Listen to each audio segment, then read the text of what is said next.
Chapter 15. Friday morning, Travis closed his eyes as McQueen read from the Fox book.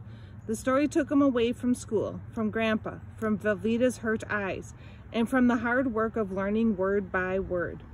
He didn't believe he would ever be able to read smoothly like that, but he had learned 5 words. He knew them now, for sure. 5 words wasn't a lot, but it was 5 more than he knew last week. When McQueen finished reading, he wrote something down. "What's this word?" He flipped the paper around so Travis could see. "Night," said Travis immediately. That had been on his list. This one? T-8. A smile started somewhere in Travis's gut and spread over his whole body. Tight? McQueen grinned. This one? Light? Travis whipped through the new list. 6 words. Why isn't bite on here? "Brilliant question," said McQueen. "It's not here because the English language is filled with sinkholes and blind traps. Stick with these 6 for the weekend, and we'll tackle bite later. I've got something else for you to think about, too." "What?" Travis took the book back. "It's time for you to start dealing with your other classes. Miss Gordon can set you up to use the Kurzweil in the library while everyone else is reading." "The what?" "It's assistive technology. It reads the textbook out loud to you and highlights the words so you can follow along. It'll help you with writing, too." "A special ed thing?" said Travis. "Yes, and why are you making that face? I don't know if you qualify or not, but you need extra help. All you have to do is ask, and you'll get it." Travis's 3rd grade teacher had tried to get him into special ed. She made Grandpa come to school for a meeting, and he came home mad. He said Travis had better get it together and pay attention. Nobody said anything about special ed after that, but he had to go lipsticky Mrs. Keatley 3 days a week. Everybody knew what that meant. Travis wasn't going to ask Miss Gordon for the Kurtz thing. He might as well put a Bluefish sticker on his head. He got up to leave, but Miss McQueen stopped him on his way out the door. "Nice job with these words, Mr. Roberts. I'm impressed." McQueen's words glowed warm around Travis as he headed for his locker. If he worked faster and harder, maybe he could catch up and he wouldn't need any special ed. He just wanted to be regular. Travis got to first period early and watched the door. Velveeta came in and didn't say anything, just quietly sat behind him. "Hey," he said. "Hey." She took out a pen and drew tiny tornado spirals on the back of her notebook. Maybe he should say he was sorry for saying that she lied. But she was the one who said she lied all the time. How was he supposed to know what to believe? As soon as he faced front, she tapped her pen on the top of his head. "Just so you know," she whispered, "I don't lie about everything. I was lying when I said that." As Travis turned to respond, something landed with a light thud on Velveeta's desk, slid across, and dropped to the floor. Travis picked up a paper mache spider leg. He threw it to Megan, who was waving from the other side of the room. Another leg flew to the front corner. Jeremy Matthews was busy in the back, detaching all 8 legs from his Paleozoic project, and launching them into the air. Another one came to Travis, and he caught it and threw it to Chad. "Are you protecting me from the prehistoric spider legs?" said Velveeta. "Kind of." Travis stabbed his arm high to catch the one Chad threw over his head. "Travis Roberts." Miss Gordon closed the door as she walked into the room. "Stop." She held out her hand for the leg and he gave it to her. The other legs had all disappeared under dust. Miss Gordon dropped the leg into the garbage can and started talking about the next assignment as though nothing had happened.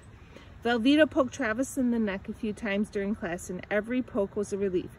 Maybe she really wouldn't tell anybody about the word circling. "You know I wasn't lying, right?" she said as soon as the bell rang. "About thinking it's cool what you're doing?" Travis shrugged. "Because I wouldn't lie about that. Not ever. Sit by me at lunch, right?" He believed her because of how she looked in the hallway the day before, and because he wanted to. He spent the rest of the morning going over his new words and looking forward to lunch. Bradley came up behind Travis in the lunch line. "I'm going to do like you said and do what I want. Even if she decimates me. I mean, what can she do? So she makes me feel stupid. So what? Maybe she'll get everyone in the lunchroom to make fun of me. That wouldn't kill me, right?" Travis picked up his lunch, quesadillas and beans and rice and snickerdoodle, without answering. Just like Velveeta, Bradley could have a whole conversation all by himself. When they got to the table, Velveeta said, "So, Bradley's slumming today, eating the school lunch even." "You've got it all wrong about me." Bradley set his tray on the table and stood with his arms crossed.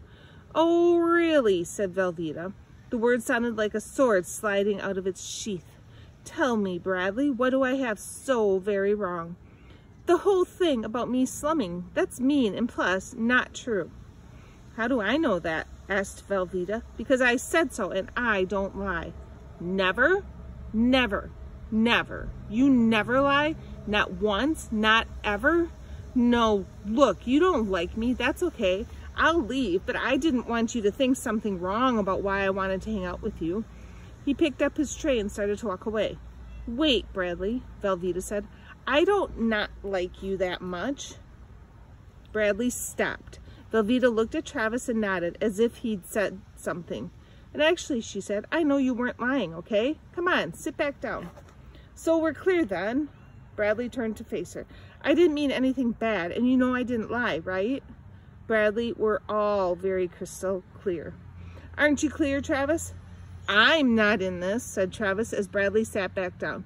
"Why are you eating a school lunch?" asked Velveeta, who had already finished off most of hers. "No good leftovers in the house. Besides, I like quesadillas." "So if you're not slumming for research, then why are you sitting here?" "You should be over with Reed and Jake, talking about quadratic equations."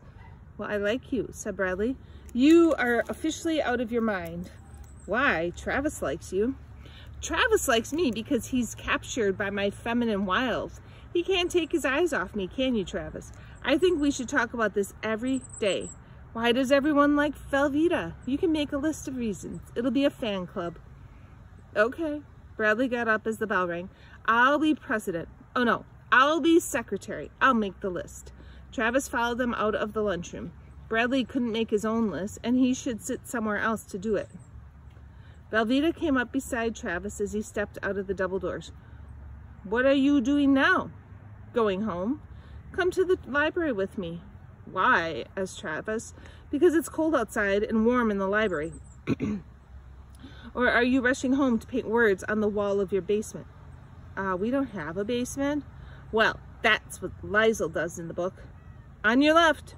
Velveeta leaned into Travis, bumped him off the sidewalk as a couple of skaters rattled by. "If you come to the library with me, maybe I could help you. Like, go over words and stuff." Travis shook his head. "Please?" Why would you want to? He expected a rapid-fire answer about prostitution or being in love with her or the wrath of Velveeta, but nothing came. When she finally spoke, it was so soft he barely heard. "Because I want to be a part of it." She abruptly turned and walked the other way. She took big, long strides, almost running, her purple and blue scarf flowing out behind and catching on the breeze. A few yellow leaves drifted down. He expected her to turn and look at him, but she didn't. Travis shivered. The breeze had gone cold, and the sky stacked layers of steely gray. He followed Velveeta. She glanced back as she crossed the street, spotted him, and grinned. "Did you bring the book?" she asked when he caught up. He nodded and fell into step alongside of her. As they came up to the library, Travis asked, "How'd you get a job here?" It's not an official job. I just put away books and run errands and do what Connie says. And she slips me cash payment. I think she embezzles it out of the overdue fines. Very stealth and illegal, I'm sure." "Do you like it?" "Well, it's better than being punched in the head 12 times. She held the door open for Travis. The place was crowded and squat, with low ceilings and slam-crammed full of books, like McQueen's office to the 15th power. Velveeta grabbed the shoulder of his sweatshirt and led him zigzagging around some shorter shelves toward the back corner. He almost tripped over a toddler on the floor. "Velveeta!" A tiny lady with spiked white hair and an eyebrow ring came out of the back office. "What are you doing here? It's not Saturday." "Wait, I bet I know. You want a nice book, don't you? Here, I'll get you one." Velveeta turned to Travis and said, "She's a book pusher. Cops have busted her 12 times, but she always gets out on a plea." "Who's this?" "Connie, this is Travis," said Velveeta. "We're going to study. Can we use the study room, or is someone in there?" All yours, said Connie. Velveeta dragged Travis into a tiny room and shut the door. He pulled the fox book out of his backpack, realizing suddenly that she would see all those circled words, baby words, words everyone knew. You know, in The Book Thief, Liesl barely even knew the alphabet, said Velveeta. She had to start from the beginning, but she did it. She worked at it super hard. She's amazing. Come on, let me see the book. She held her hand out across the table and wiggled her fingers, asking for it. Travis met her eyes, brown and quiet, not snicking or rolling, not laughing. She wiggled her fingers again, and he handed the book over. These are the words you're working on? She pulled out the scraps of paper he'd stuck in the book. Travis nodded. She turned the papers so they faced Travis and said, let's hear them. He read both lists, and he didn't miss one word. Velveeta swept the papers off the table. Okay, you need a real challenge. She pulled a notebook out of her backpack and started copying words from the fox book. Whoa, I can't learn all those. Yes, you can. You're on the Velveeta train now, and we're leaving the station. This word is unwise. Here, say it. She jabbed her pen point at the first word on the list. Unwise. Travis tried to plant it in his head. Velveeta held up her fist. Travis looked at it, then at her face, then back at her fist. Do something to it. Tap it or bang it or do some high jive thingy already so we can get back to work. Travis sledgehammered her fist so hard it dipped to the table and bounced back up. Finally, some teamwork here. Now, this long word here, this says desperately, as in Travis wanted desperately to declare his true love for Velveeta. Say it. Desperately, said Travis. That's an awfully big word. Stop whining. You have to learn 10 words before you can leave. Here, this one says murky, as in Miss Gordon's class is a murky Mesozoic swamp where papier-mâché spiders rule. Say it. Murky. Murky, Travis cracked a smile. I bet you can't come up with something for every word. Oh, yeah? Watch me. Velveeta rattled off strings of crazy sentences for every word on the list. By the end, Travis mostly knew them. Velveeta drilled him back through to make sure. Isn't this boring for you? Travis put the book in his backpack and picked up McQueen's list from the floor. Boring? Are you kidding? This is fun. A barrel of funky monkeys fun. I'd love to see you wow Miss McQueen on Monday. Can I come and watch? No. Okay, fine. I'll just plant a camera and a mic. Velveeta stepped into the main library room. You make me miss all the good stuff. By Monday, you'll be stealing books. Who's stealing my books? Asked Connie, coming up behind them. I didn't, said Travis. Get a library card and you won't have to steal, called Connie as they pushed out the door. Travis kept Velveeta's piece of paper out as he walked home, going over and over the words so he wouldn't forget. Altogether, that made 21 words, all his. Velveeta on a fine Friday. It's so amazing and fantabulous. Travis learned all those words today, and I helped him. That made me want to explode in happy dance with how good it felt, pouring those words into his brain and watching them stick. He's not dumb as a post, he's super smart. Smarter than Liesl, the book thief, maybe. He's going to be whipping through that fox book in no time. Plus, here's something funny that happened in school. In reading, I was watching Travis working on his book, and then I looked over at McQueen, and he looked back, zippo-zappo, right in the eyeballs, and I looked down at the book thief on my desk and up at him, and he almost smiled, but not quite, just enough to let me know that he knew, that I knew, that he knew that. He's smooth, that Mr. McQueen.